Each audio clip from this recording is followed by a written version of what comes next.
Hello friends, I am back with another video और बात करेंगे इस वीडियो में टीचिंग ऑफ मैथमेटिक्स के कुछ इम्पॉर्टेंट टॉपिक्स के बारे में।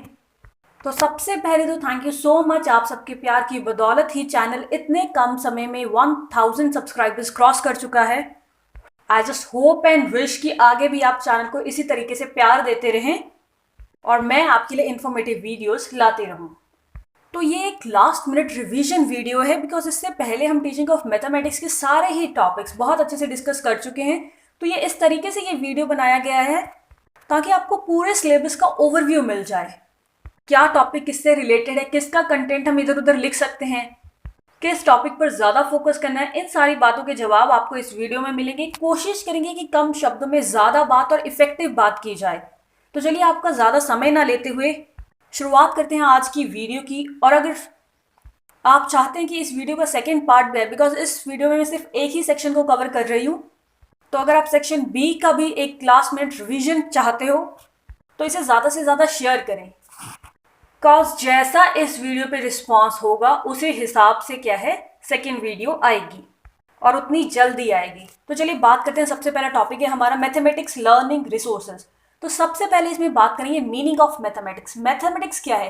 साइंस है, science of numbers, combinations, measurement, algebra, geometry, trigonometry, statistics, extra और भी यानी बहुत से टॉपिक इसमें आ सकते हैं। मैथमेटिक्स को मदर ऑफ ऑल साइंसेस कहा जाता है, कोर पार्ट है स्कूल करिकुलम का।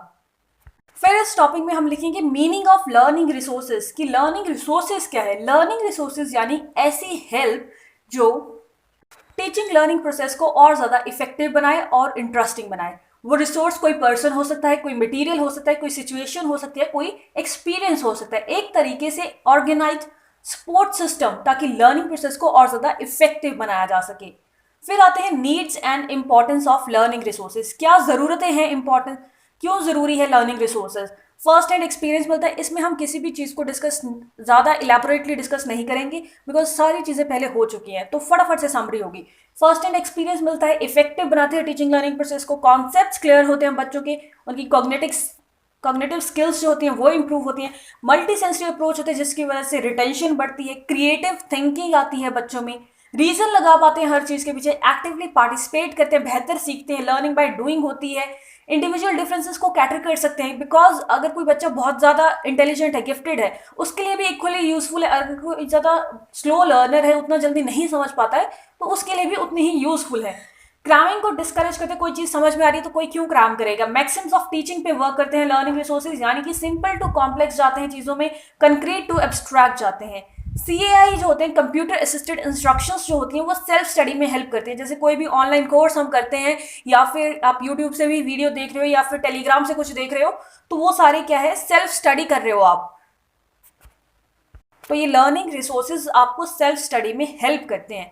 किस किस तरीके के लर्निंग रिसोर्सेज हो सकते हैं? तो टाइप्स ऑफ लर्निंग रिसोर्सेज में होंगे ऑडियो विजुअल और एक्टिविटी रिसोर्सेज। ऑडियो रिसोर्सेज भी हमारे पास आ जाते हैं, जैसे टेप रिकॉर्डर हो गया, रेडियो हो गया, ऑडियो सीडीज हो गई। विजुअल एड्स में आ जाते हैं, जैसे विजुअल यानी रिसोर्सेज, वैसे ये एड्स ही हैं। Text book, charts, chalk board, pictures, poster, graphics, diagrams, flash cards, ये सारे विजुअल रिसोर्सेज में आ जाते हैं। ऑडियो विजुअल में आ जाते हैं online courses, PPTs, apps, smart class, videos, TV, films, ये सारे हमारे ऑडियो विजुअल रिसोर्सेज में आ जाते हैं। एक्टिविटी रिसोर्सेज में क्या आ जाएंगी? रिक्रिएशनल एक्टिविटीज़, कुछ ब्लॉक्स से खेलना, एजुकेशनल गेम्स, कुछ टूर्स पे जाना, educational related activity, laboratory, worksheet, club, fair, exhibition, ये सारी हमारे आ जाएंगे एक्टिविटी रिसोर्सेज में। फिर बात होती है प्रिंसिपल ऑफ लर्निंग रिसोर्सेज कि क्या सिद्धांत है लर्निंग रिसोर्सेज के। सिलेक्शन कैसे की जाती है कि ऑब्जेक्टिव के बेसिस पर हो, सिंपल हो जो हमारा लर्निंग रिसोर्स हम यूज कर रहे हैं, रेलिवेंट हो, सुटेबल हो, एक्यूरेट हो, जो हमारा सिलेबस है उससे ही संबंधित हो, लर्नर सेंटर्ड हो, यानी कि बच्चे को ध्यान में रख के सिलेक्ट किया जाए लर्निंग रिसोर्स, इंटरेस्टिंग हो, बच्चे को मोटिवेट करे कुछ नया सीखने के लिए, एजुकेशनल वैल्यू हो उसकी, जो हम क्लास में पढ़ा रहे हैं सिलेबस से उससे रिलेटेड हो, प्रॉपर साइज हो, अवेलेबल हो इजीली वो resource. Next is principle of utilisation. Principle of utilisation में क्या आएगा? प्रॉपरली प्रिपेयर हो, प्रॉपर तरीके से प्रेजेंट किया जाए वो। अप्रेजल यानी कि चेक करना, प्रिंसिपल ऑफ अप्रेजल यानी कि चेक करना कि वो जो ऑब्जेक्टिव हम अचीव करना चाहते थे वो अचीव कर पा रहे हैं या नहीं कर पा रहे हैं। प्रिंसिपल ऑफ एक्शन, एनकरेज करे बच्चों को कि वो एक्टिवली पार्टिसिपेट करें। Next is principle of evaluation, जो हम एड यूज कर रहे हैं, जो हम रिसोर्स यूज कर रहे हैं, वो क्या है, पीरियोडिकली इवेल्युएट होता रहे कि क्या ये अब भी उतना ही यूजफुल है या नहीं है। फिर आते हैं ऑब्जेक्टिव्स। तो देखिए ये सिलेबस में, आपके सिलेबस के हिसाब से मैथमेटिक्स लर्निंग रिसोर्सेज में आपके पास क्लब्स हैं, एग्जीबिशन है, फेयर्स है और लेबोरेटरी है। तो यहाँ तक का कंटेंट तो सब में सेम आएगा। फिर उसके बाद आपको क्या करना होगा कि जो भी टॉपिक आपको आता है, जैसे कि क्लब आता है या एग्जीबिशन आता है या लेबोरेटरी आता है या फेयर आता है, तो उसकी थोड़ी सी डेफिनेशन लिख के फिर उसके बाद ऑब्जेक्टिव्स चलेंगे। और ऑब्जेक्टिव जो रहेंगे वो सिमिलर रहेंगे हर किसी में, थोड़ा बहुत 19-20 का फर्क आएगा तो वो चलता है, उतना कोई ध्यान नहीं देता। तो ऑब्जेक्टिव सारे में सिमिलर रहेंगे। यहाँ तक का जो हमने कंटेंट किया, प्रिंसिपल, कैरेक्टरिस्टिक्स, वो सब में सिमिलर रहेगा। अब ऑब्जेक्टिव देख लेते हैं क्या है कि ब्रेक मोनोटनी। क्लास में एक मोनोटोनस जो चीज़ हो जाती है कि बस एक ही चीज़ चले जा रही है, उस चीज़ को ब्रेक करता है। लॉजिकल थिंकिंग आती है बच्चों में। हम इसलिए लर्निंग रिसोर्सेज यूज करते हैं ताकि बच्चों में लॉजिकल थिंकिंग आए, अवेयर हो सके बच्चे, जो भी चीज़ें चल रही हैं, डेवलप हो उनका इंटरेस्ट, अपॉर्चुनिटी मिलती है उन्हें अपना टैलेंट शोकेस करने की और दूसरों से चीज़ें सीखने की। हेल्दी कंपटीशन की भावना आती है। एप्लीकेशन, जो चीज़ें सीखी हैं क्लास में उन्हें अप्लाई करना सीखते हैं। Mathematical skills and concepts develop होते हैं जब अलग अलग लर्निंग रिसोर्सेज यूज किए जाएंगे। रीजनिंग पावर उनके डेवलप होती है। अप टू डेट रहते हैं, कोई भी नई इन्वेंशन हो रही है, कोई भी नया काम हो रहा है इस फील्ड में, उसकी जानकारी उन्हें मिलती रहती है। साइंटिफिक टेम्पर, साइंटिफिक एबिलिटी आती है, साइंटिफिक एटीट्यूड आता है, टीम स्पिरिट आता है, फन एलिमेंट ऐड होता है एक एजुकेशनल प्रोसेस में। क्रिएटिविटी को नर्चर करते हैं, बिकॉज अगर कोई क्रिएटिव है तो वो नया कुछ बना सकता है, कोई लर्निंग रिसोर्स बना सकता है। फ्यूचर मैथमेटिशियंस को तैयार करना, बिकॉज कोई इन सब एक्टिविटीज में कितना इंटरेस्ट दिखा रहा है उससे पता चलता है कि वो फ्यूचर में जाके क्या करने वाला है। या फिर अगर अभी उन्हें कुछ अच्छा तरीके से समझ आ जाएगा तो वो आगे जाके उस चीज़ पे हो सकता है काम करें और इस फील्ड में और ज़्यादा नाम कमाए। Interconnection and interdependency of different subject, कौन सा सब्जेक्ट कहाँ पे रिलेटेड है, या मैथ सब्जेक्ट कहाँ पे रिलेट करता है, या किस चीज़ पे डिपेंड करता है, इन सारी चीज़ों के बारे में बच्चों को पता चले। ये है इसके ऑब्जेक्टिव, यानी हमारे उद्देश्य हैं। इसलिए हम अलग अलग लर्निंग रिसोर्सेज का यूज़ करते हैं ताकि बच्चों को इन सारी चीज़ों की समझ हो सके। तो ये तो होगी वो चीज़ जो हमें सिमिलर लिखनी है। अब बात आएगी क्या चीज़ अलग लिखनी है। तो क्लब में हमारे पास आ जाएगा ऑर्गेनाइजेशन ऑफ क्लब। सबसे पहले तो इसकी डेफिनेशन लिख देंगे कि क्लब क्या होता है, जहाँ पे कुछ लोग जो है वो मिलके मैथ्स रिलेटेड एक्टिविटीज कंडक्ट करवाते हैं ताकि मैथ्स से रिलेटेड जो चीज़ें हैं उनको औरों तक पहुँचाया जा सके। मैथ्स के जो फैक्ट्स हैं, जो कॉन्सेप्ट्स हैं, जो थ्योरम्स हैं, उनको पॉपुलराइज किया जा सके। तो ऑर्गेनाइजेशन ऑफ क्लब में सबसे पहले preparation of draft constitution of clubs. इसमें क्या होंगी, सारी डिटेल्स होंगी कि क्यों क्लब बनाया जा रहा है, क्या इसके एम्स हैं, क्या ऑब्जेक्टिव्स हैं, कैसे इसके मेंबर बन सकते हैं, क्या फीस होगी मेंबर बनने के लिए। फिर उसके बाद इसके कुछ ऑफिस वेयरर्स होते हैं, उसमें आते हैं सबसे पहले पैट्रन। पैट्रन होता है हेड ऑफ इंस्टीट्यूशन होते हैं, वो उनकी जिम्मेदारी होती है कि वो सारी फैसिलिटीज़ प्रोवाइड करें। स्पॉन्सर होते हैं, स्पॉन्सर कोई भी सीनियर मैथमेटिक्स टीचर हो सकता है जो बच्चों को मोटिवेट करेंगे कि हाँ वो आए मैथमेटिक्स क्लब में और वो एक्टिविटीज़ करें, कोई भी एक्टिविटी ऑर्गेनाइज करवाएंगे, वो सुपरवाइज करेंगे हर चीज़ को। As a guide, adviser, supervisor and facilitator, इन चारों के तरीके से वो काम करते हैं। कुछ गलत हो रहा है तो वहाँ पे गाइड करेंगे, एडवाइस करेंगे, या चीज़ें ठीक हो रही हैं या नहीं ये चीज़ सुपरवाइज करेंगे, और कुछ चाहिए रिसोर्स तो वो प्रोवाइड करवाएंगे। Next is members. मेंबर कोई भी हो सकता है और उनका काम क्या होता है, यानी कि फ़ी एक मिनिमम अमाउंट ऑफ फ़ी होती है, कुछ 50, 100 या 200, उतना दे के कोई भी मेंबर बन सकता है। और उनका काम क्या होता है कि वो एक्टिवली पार्टिसिपेट करे हर चीज़ में, कोई भी इवेंट ऑर्गेनाइज हो रहा है तो उसमें मदद करे, खुद न्यू इवेंट्स ऑर्गेनाइज करें और बाकी बच्चों को अट्रैक्ट करें ताकि वो भी मेंबर बने, जिससे क्लब को भी फायदा हो और उन्हें भी फायदा हो। फिर आते हैं एग्जीक्यूटिव कमेटी। एग्जीक्यूटिव कमेटी बनाई जाती है, इसमें कुछ मेंबर्स होते हैं, जैसे कि चेयरमैन होते हैं, सबसे पहले चेयरमैन होते हैं, हेड ऑफ कमेटी होते हैं। फिर आते हैं सेक्रेटरी। सेक्रेटरी का क्या काम होता है, कोई भी मीटिंग अरेंज करवाना, कोई भी रिकॉर्ड, क्या क्या एक्टिविटीज़ हुई हैं उस क्लब में, या क्या क्या एक्टिविटीज़ ऑर्गेनाइज करने वाले हैं, इन सारी चीज़ों का रिकॉर्ड करना। असिस्टेंट सेक्रेटरी क्या होता है, ये सेक्रेटरी को असिस्ट करते हैं, जो जो इनके काम होते हैं वही सारे काम ये करते हैं, और अगर वो वहाँ पे प्रेजेंट नहीं है सेक्रेटरी तो ये सारा काम संभालते हैं, अदरवाइज उनकी हेल्प करते हैं। ट्रेजरर होते हैं, जिसके पास सारा हिसाब होता है कि कितनी फीस आई है, क्या करेक्ट अमाउंट ऑफ इनकम है, एक्सपेंडिचर क्या हुआ, कितना उन्होंने इकट्ठा किया पैसा, कितना खर्च किया, मेंबरशिप फी जो होती है वो इनके पास जाती है, मतलब यानी कि सारा फाइनेंस का चीज़ इन्हें संभालनी होती है। नेक्स्ट इज 1 और 2 सीयर्स। हर क्लास से 1 या 2 सीयर्स यानी कि क्लास रिप्रेजेंटेटिव्स लिए जाते हैं, जो कि हेल्प करें कोई भी चीज़ प्लान करने में और बच्चों को अट्रैक्ट करें, बच्चों को बताएं कि हाँ ये क्लब में हम ये एक्टिविटी कर रहे हैं तो आइए आप भी पार्टिसिपेट करिए, या अगर आप भी कुछ एग्जिबिट करना चाहते हैं या कुछ मदद करना चाहते हैं तो आप भी करिए। तो ये सारी बात वो दूसरों तक पहुंचा सके, ये काम होता है सीआर्स का। फिर बात आती है कि ये क्लब वाले क्या क्या एक्टिविटीज़ करवाते हैं।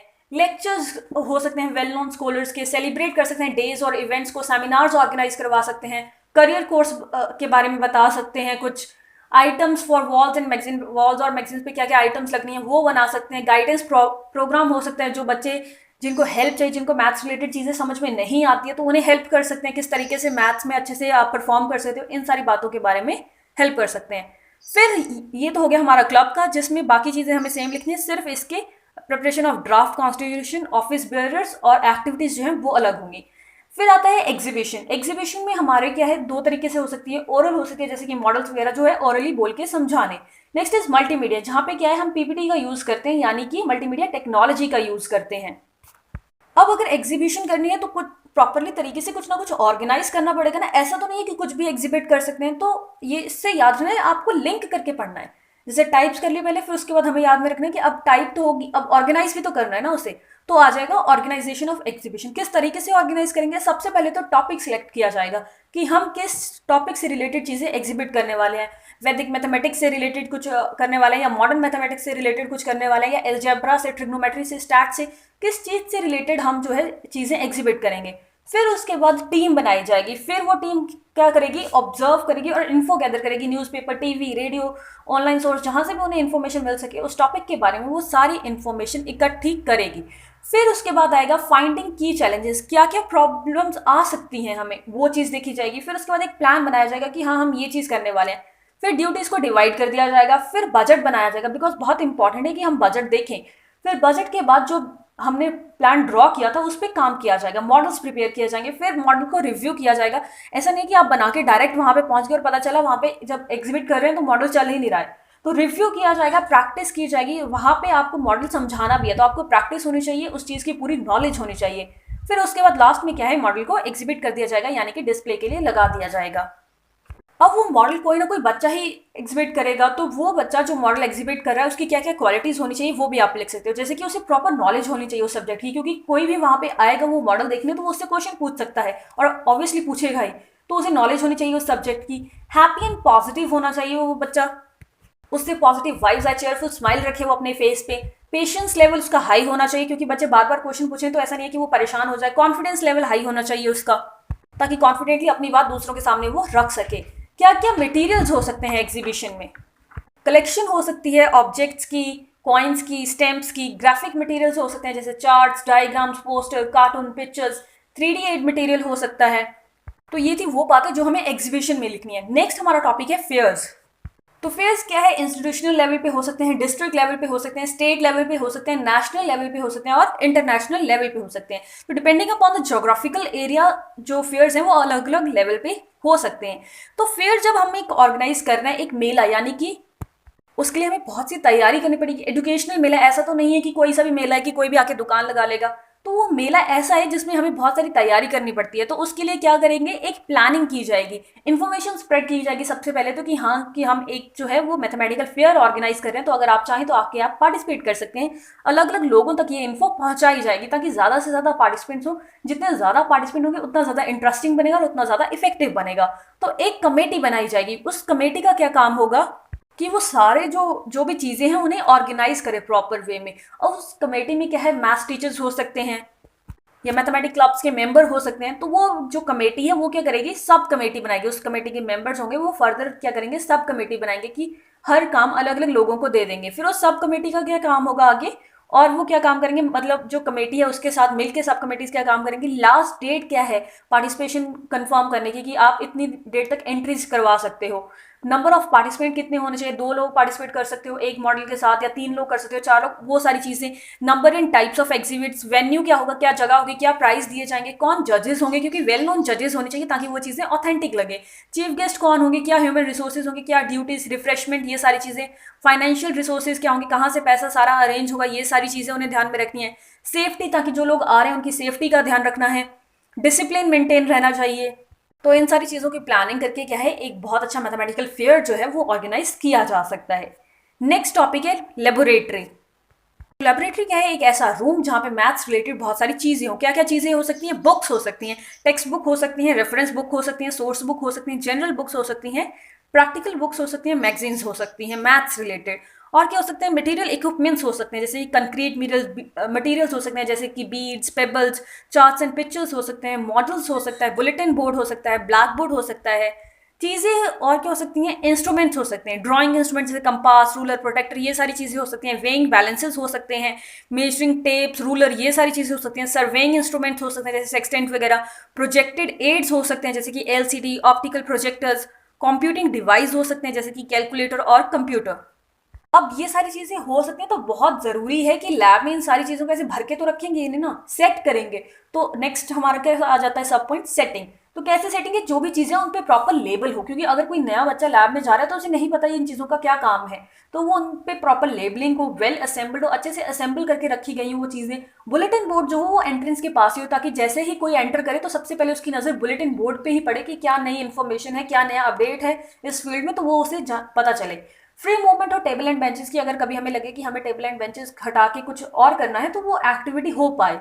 व्हाइट बोर्ड हो, शेल्स प्रॉपर्ली अरेंज हो, जो इलेक्ट्रॉनिक मीडिया है वो प्रॉपर्ली डिस्प्लेड हो, ताकि हर किसी तक वो चीज़ पहुंच सके। जैसे अगर आपने कुछ एलसीडी पे कोई चीज़ चलाई है तो वो औरों को भी नजर आए, ऐसा नहीं कि जो सामने बच्चे हैं उन्हीं को नजर आए। सेफ इलेक्ट्रिफिकेशन हो, जो हमारे स्विचेस वगैरह हो वो सेफ्टी को ध्यान में रखते हुए ही ऑर्गेनाइज किए जाएं ये सारी चीज़ें।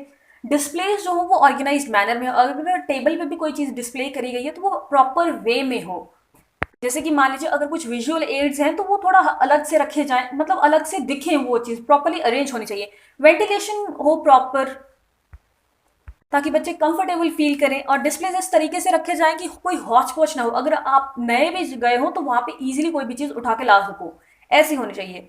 तो ये तो हो गए हमारे क्लब, फेयर, एग्जीबिशन और लेबोरेटरी रिसोर्सेज, जिसमें से मैथमेटिक्स लेबोरेटरी रिसोर्स सेंटर पे जो क्वेश्चन आने के हाई चांसेस है, बिकॉज हर बार इनमें से एक चीज़ पे क्वेश्चन आ रहा है। फिर नेक्स्ट बात करते हैं इंपॉर्टेंस की। क्या इंपॉर्टेंस है? ये इंपॉर्टेंस भी जो है वो सिमिलर हो जाएगी, कुछ भी आ जाए, लेबोरेटरी आ जाए, फेयर आ जाए, एग्जीबिशन आ जाए, कुछ भी आए आपको, या क्लब आ जाए, तो वो ये इंपॉर्टेंस भी सेम रहेगी। तो इंपॉर्टेंस क्या हो जाएगी? फ्यूचर मैथमेटिशियंस को तैयार करना, बच्चों में कॉपरेशन की भावना आए, फ्री टाइम जो है उसे अच्छे से यूटिलाइज करना, अप टू डेट रहे चीज़, उसे क्रिटिकल थिंकिंग आए, उनमें जो कॉन्सेप्ट्स उन्होंने सीखे हैं उसे अप्लाई कर पाए, स्पिरिट ऑफ इंक्वायरी, थोड़ा बहुत ऑब्जेक्टिव जैसे ही आएगा। इतने सारे पॉइंट्स हैं, आप कोई भी 10-15 पॉइंट्स लिख के देख लीजिए, याद कर लीजिए। तो 8 पॉइंट उधर लिख दीजिए, 8 पॉइंट दूसरी साइड लिख दीजिए, कैसे भी चलेगा। स्पिरिट ऑफ इंक्वायरी बच्चों में आती है, इससे अपॉर्चुनिटी मिलती है उन्हें अपना टैलेंट शोकेस करने की, दूसरों से चीज़ें सीखने की। लर्निंग बाय डूइंग होती है, इसमें करके चीज़ें सीखते हैं। सेटिस्फाई क्यूरियोसिटी उनकी होती है, नई चीज़ें एक्सप्लोर करते हैं। जॉयफुल बनती है लर्निंग, इंटरेस्टिंग बनती है, चीज़ों के बारे में अवेयर होते हैं, उनकी रीजनिंग पावर इंप्रूव होती है, उनकी ऑब्जर्वेशन स्किल्स इंप्रूव होती है, उनमें क्रिएटिविटी आती है। इंडिविजुअल डिफरेंसेस को कैटर कर सकते हैं इससे हम। Integration of theory with practical, जो चीज़ें हमने सीखी हैं उन्हें अप्लाई करना सीखते हैं। रिसर्च एंड टेक्निकल माइंडसेट, कोई भी चीज़ लर्निंग रिसोर्सेज है तो उसके बारे में और ज़्यादा जब रिसर्च करेंगे तो टेक्निकल माइंडसेट होगा हमारा। फिर हमारा अगला टॉपिक आता है टीचिंग एड्स। अब एड क्या होती है? किसी भी तरीके की हेल्प। और जब हम टीचिंग एड की बात कर रहे हैं तो वो हेल्प जो हमें टीचिंग लर्निंग प्रोसेस को और ज़्यादा इफेक्टिव बनाने में मदद करे, यानी कि एज अ टूल काम करती है वो इफेक्टिव और क्विक लर्निंग के लिए। क्या ऑब्जेक्टिव्स है इसके? एज अ सप्लीमेंट काम करती है ये, टीचिंग लर्निंग प्रोसेस को रियल, विविड और इंटरेस्टिंग बनाया जा सके, इसलिए ये उद्देश्य है टीचिंग एड्स के। कॉन्सेप्ट्स एंड थ्योरीज बच्चों की डेवलप हो, मल्टी सेंसरी अप्रोच से बच्चों की रिटेंशन पावर जो है वो बढ़ाई जाए, क्रिटिकल थिंकिंग करें बच्चे, बच्चों की ऑब्जर्वेशन पावर इंप्रूव हो। ये सारे क्या है? ऑब्जेक्टिव्स है, यानी कि उद्देश्य है, क्यों हम टीचिंग एड्स यूज करते हैं। तो ये सारी बातें हैं। क्या कैरेक्टरिस्टिक्स है? कैसे होने चाहिए? एडिक्वेट होने चाहिए, यानी कि सिलेबस रिलेटेड होना चाहिए, सिंपल होने चाहिए, मीनिंगफुल हो। ऐसा नहीं कि कुछ भी आप टीचिंग एड यूज कर रहे हो, मीनिंग हो कुछ उसका, प्रॉपर साइज हो उसका, पोर्टेबल हो, एक जगह से दूसरी जगह आप ले जा सको उस टीचिंग एड को आसानी से, अट्रैक्टिव हो, बच्चों को अपनी तरफ आकर्षित करे। Next is principles of teaching ads. क्या प्रिंसिपल है? यानी कि सबसे पहले उद्देश्य क्या है वो हमने डिस्कस किया। फिर कैरेक्टरिस्टिक्स ऑफ प्रिंसिपल, यानी कि सिद्धांत, किन चीजों का हमें ध्यान रखना होता है। कि प्रिंसिपल ऑफ एम, कि क्यों हम यूज कर रहे हैं उस एड को। सिलेक्शन, यानी कि जो टीचिंग ऑब्जेक्ट है, जो ग्रुप ऑफ लर्नर्स है, उनके हिसाब से सिलेक्ट किए जाएं। सोर्स, कहाँ से कौन सी टीचिंग एड कब यूज की जाए। कंट्रोल, उन्हें अच्छे से रखा जाए, प्रॉपर्ली प्रेजेंट किया जाए, प्रॉपर्ली डिस्प्ले किया जाए, हैंडल किया जाए, अट्रैक्टिव लगे बच्चों को भी। रिस्पॉन्स, प्रिंसिपल ऑफ रिस्पॉन्स, यानी कि स्टूडेंट जो है वो उसे एक्टिवली रिस्पॉन्स करे ताकि उनको मैक्सिमम बेनिफिट मिले। इवेल्युएशन यानी कि जो हमने टीचिंग एड यूज़ किया था, हम टाइम टू टाइम से इवेल्युएट करते रहते हैं कि जो हमारे ऑब्जेक्टिव्स थे वो इससे पूरे हो पा रहे हैं या नहीं हो पा रहे हैं। फिर आते हैं टाइप्स ऑफ टीचिंग एड। अब थोड़ा सा इसमें ना मैथमेटिक लर्निंग रिसोर्सेज जैसी ही चीज़ें चलेंगी। ऑडियो एड्स हो सकते हैं, विजुअल एड हो सकते हैं, ऑडियो विजुअल एड्स हो सकते हैं, मेमोरी एड्स हो सकते हैं और एक्टिविटी एड्स हो सकते हैं।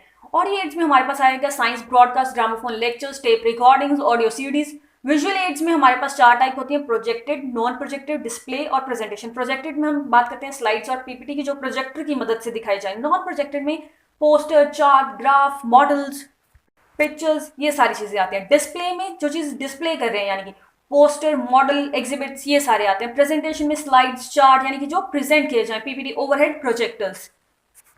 फिर आते हैं हमारे ऑडियो विजुअल एड्स यानी कि जिसमें ऑडियो और विजुअल दोनों चीजों का इस्तेमाल हो, जैसे computer, internet, educational TV, projectors. फिर आते हैं एक्टिविटी। एक्टिविटी में क्या हो सकता है? एक्टिविटी एड्स में फील्ड ट्रिप्स हो सकते हैं, डेमोन्स्ट्रेशन हो सकती है, एक्सपेरिमेंट्स हो सकते हैं, मैथमेटिक क्लब की आप इसमें बात कर सकते हैं, एग्जीबिशन की बात कर सकते हैं, फेयर्स की बात कर सकते हैं, लेबोरेटरी रिसोर्स सेंटर की बात कर सकते हैं।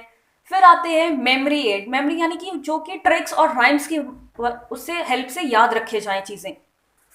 और इसमें अगर डायरेक्ट टीचिंग एड पे क्वेश्चन आता है तो फिर इतना सारा लिखने के बाद हम जो है वो थोड़ा सा कुछ जो टीचिंग एड स्पेसिफिकली मैथ्स की फील्ड में बहुत ज़्यादा इंपॉर्टेंट है उनके बारे में लिख सकते हैं, जैसे कि मॉडल्स के बारे में, चार्ट्स के बारे में, चॉक बोर्ड के बारे में, इंस्ट्रूमेंट के बारे में जो यानी कि आपके सिलेबस में मेंशन है, वर्कबुक के बारे में, ज्योमेट्री बॉक्स के बारे में, एजुकेशनल सीडी, स्मार्ट क्लास, इनके बारे में हम बहुत कुछ डिस्कस कर चुके हैं। आप वहाँ से वीडियो देखिए, और क्योंकि इसका लिंक मैं यहाँ पे डिस्क्रिप्शन बॉक्स में दे रही हूँ, कोई भी वीडियो अगर आपको देखनी है, कोई टॉपिक समझ नहीं आ रहा है यहाँ पे, तो आप वहाँ से चेक कर लीजिए।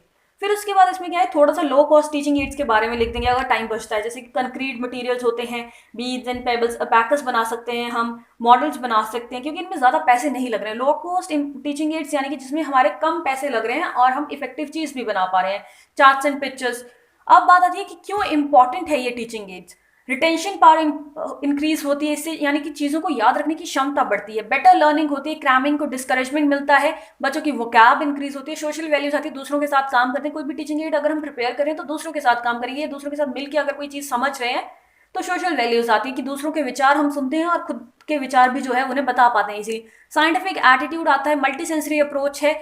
कोई बच्चा क्या होता है, किसी को ऑडियो ज़्यादा अच्छी समझ में आती है, किसी को विजुअल से ज़्यादा अच्छा समझ में आता है, किसी को एक्टिविटी से ज़्यादा अच्छा समझ में आता है। तो इस तरीके से इंडिविजुअल डिफरेंसेस को भी कैटर कर सकते हैं, नई नई चीज़ें एक्सप्लोर कर सकते हैं, अपनी क्रिएटिविटी शो कर सकते हैं, एजुकेशनल वैल्यूज आती हैं। फिर उसके बाद हम इसे कंक्लूड कर सकते हैं कि टीचिंग लर्निंग प्रोसेस में जो है वो टीचिंग एड्स बहुत ज़्यादा हेल्पफुल होती हैं, क्योंकि टीचिंग लर्निंग प्रोसेस को और ज़्यादा इफेक्टिव और इंटरेस्टिंग बनाती है। और थोड़ा सा इसमें Edgar Dale cone of experience जो मैंने आपके साथ डिस्कस किया था उसके बारे में लिख देंगे कि वो कौन क्या है, हमें हेल्प करता है ये जानने में कि कहाँ पे कौन सा रिसोर्स यूज़ करना चाहिए, किस रिसोर्स से कितनी रिटेंशन होगी। तो ये सारी बातें इसमें लिखी जाएंगी। नेक्स्ट टॉपिक है टेक्स्ट बुक। तो मैं आपको पहले भी बता चुकी हूँ, ये टॉपिक तभी चूज करें जब आपके पास कोई और ऑप्शन ना हो, बिकॉज इसमें थोड़ी सी कंटेंट की प्रॉब्लम है।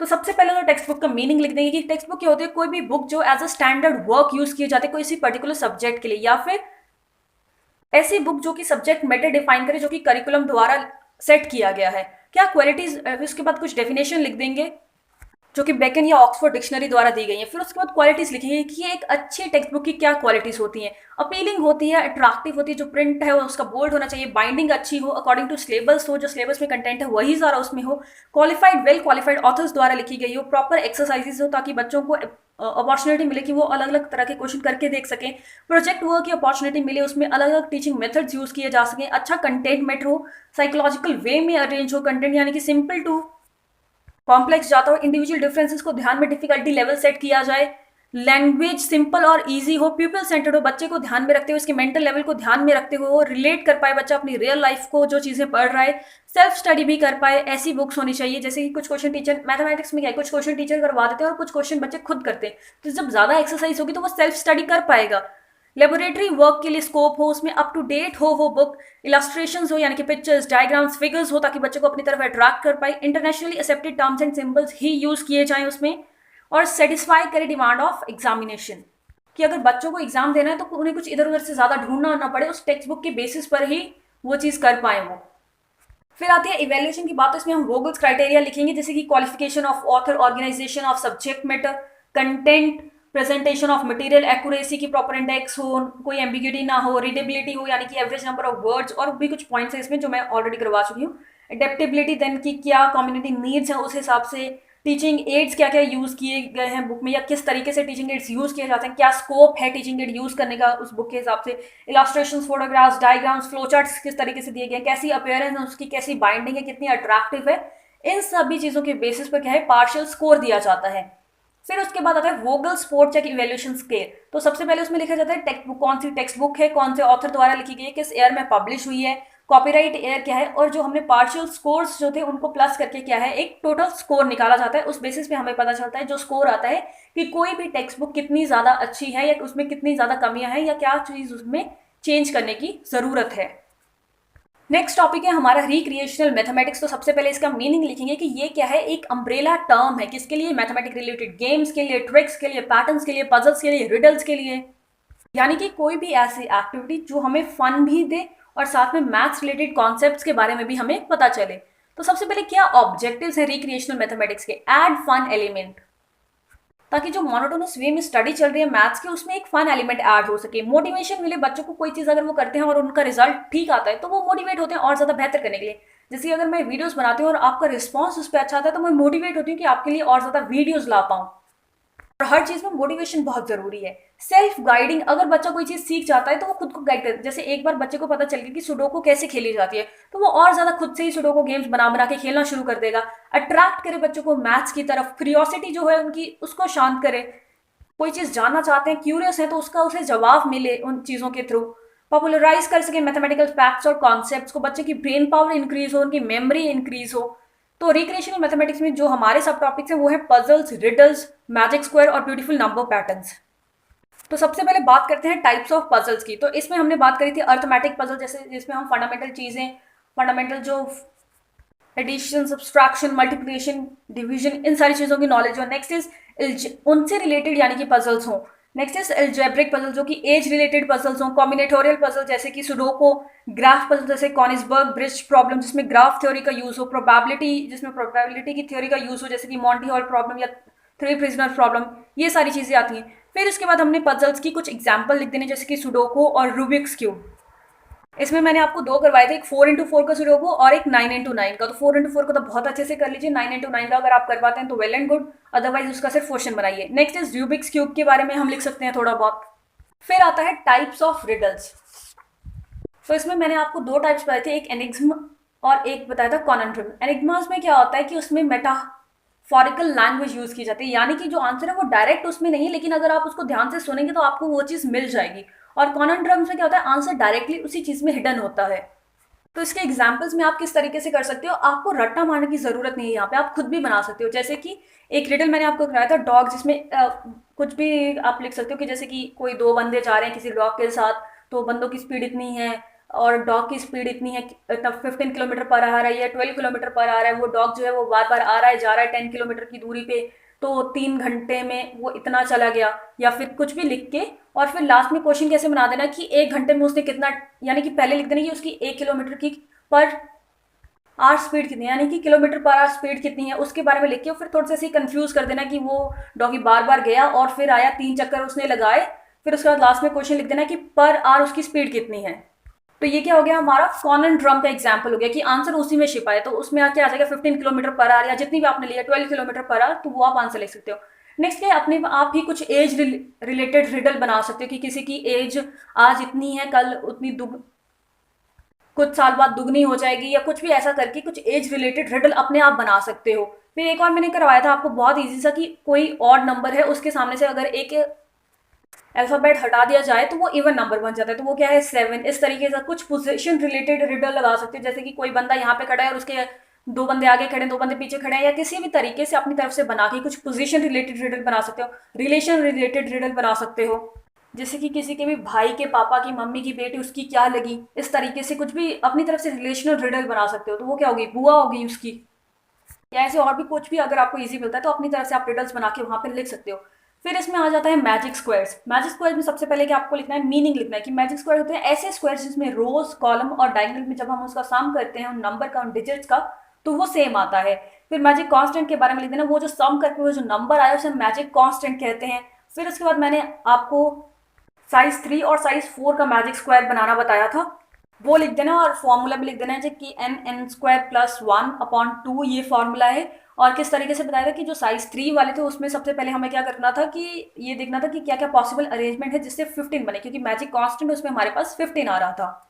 फिर वो सारे अरेंजमेंट बनाने के बाद कि उनका सम करके हमारे पास 15 आए, फिर जो ज़्यादा बार नंबर आया था उसे सेंटर में लेना है, फिर उससे जो कम बार आया उसे कॉर्नर्स में लेना है, और इस तरीके से आपका 3/3 का जो स्क्वायर है वो बन जाएगा। फिर नेक्स्ट साइज 4 का बनाया था, जिसमें क्या है 4 का है तो 16 तक नंबर्स होंगे, तो उसे 4 ग्रुप्स में डिवाइड कर दिया गया था। फिर उसके बाद ग्रुप 1 और ग्रुप 4 में एक पैटर्न देखा गया था, फिर ग्रुप 2 और 3 में एक पैटर्न था, और फिर ग्रुप 1 और 4 के जो डिजिट्स थे वो मिलके क्या बना रहे थे, फर्स्ट और फोर्थ रो बना रहे थे, एक बार एंटी क्लॉकवाइज डायरेक्शन में घूम के और एक बार क्लॉकवाइज डायरेक्शन में घूम के। इसी तरीके से ग्रुप 2 और ग्रुप 3 के मेंबर्स जो थे वो सेकंड और थर्ड रो बना रहे थे।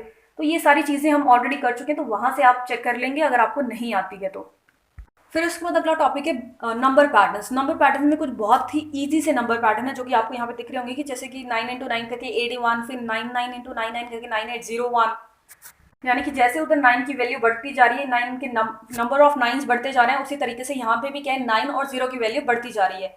उस तरीके से 9 × 2 = 18, 9 × 2 = 198, 1 2 3 4 5 6 7 9 × 9 कर रहे हैं तो हमारे पास 111 आ रहा है, 9 डिजिट्स आ रहे हैं 1 के। उसी तरीके से जब 18 से करें तो 9 डिजिट्स आ रहे हैं 2 के, फिर 3 के, फिर 4 के, मतलब इस हिसाब से। और एक और है कि 1 × 1 = 1, 11 × 11 121।